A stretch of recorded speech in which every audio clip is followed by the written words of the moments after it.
नागपुर में मीडिया के सवालों के जवाब देते हुए मुख्यमंत्री देवेंद्र फडणवीस ने कहा कि चुनाव में जो जीतता है वही सिकंदर होता है। हार स्वीकार करना जरूरी है। उन्होंने अपने विरोधियों पर कटाक्ष करते हुए कहा कि हमें अपनी गलतियों को स्वीकार कर आत्मपरीक्षण करना चाहिए। फडणवीस ने यह भी बताया कि जिन योजनाओं को हमने लागू किया वे जनता को पसंद आई और इसलिए लोगों ने हमें समर्थन दिया। अजित पवार की अमित शाह से हुई बैठक और राज्य में बढ़ती तेंदुओं की दहशत पर चर्चा भी उन्होंने साझा की। गौर से सुनिए और देखिए क्या कहना है मुख्यमंत्री फडणवीस का। भगवान बिरसा मुंडा यांनी जल जमीन आणि जंगलाचा लढा इंग्रजांच्या विरुद्ध लढला। आदिवासी समाजात क्रांती पेटवली आणि इंग्रजांपासून आणि त्यांच्या अत्याचारापासून मुक्ती मिळवली। असे धरती आबा भगवान बिरसा मुंडा यांची जयंती जनजाती गौरव दिवसाच्या निमित्ताने आपण साजरी करतो।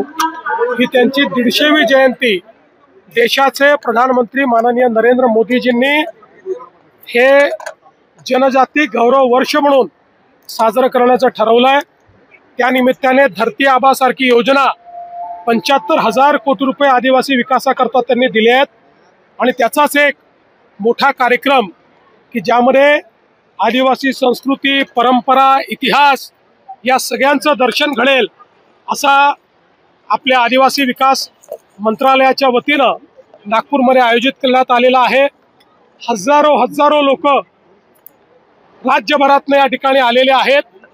अतिशय सुंदर आदिवासी कला आणि संस्कृतीचं प्रदर्शन या ठिकाणी आहे। 3 दिवस चर्चा आणि मंथन आहे आणि मला असं वाटतं की खऱ्या अर्थानं या ठिकाणी क्रांतीसूर्य भगवान बिरसा मुंडा यांना एक प्रकारे आदरांजली वाहण्याचा प्रयत्न या कार्यक्रमाच्या माध्यमातून महाराष्ट्र सरकार करते।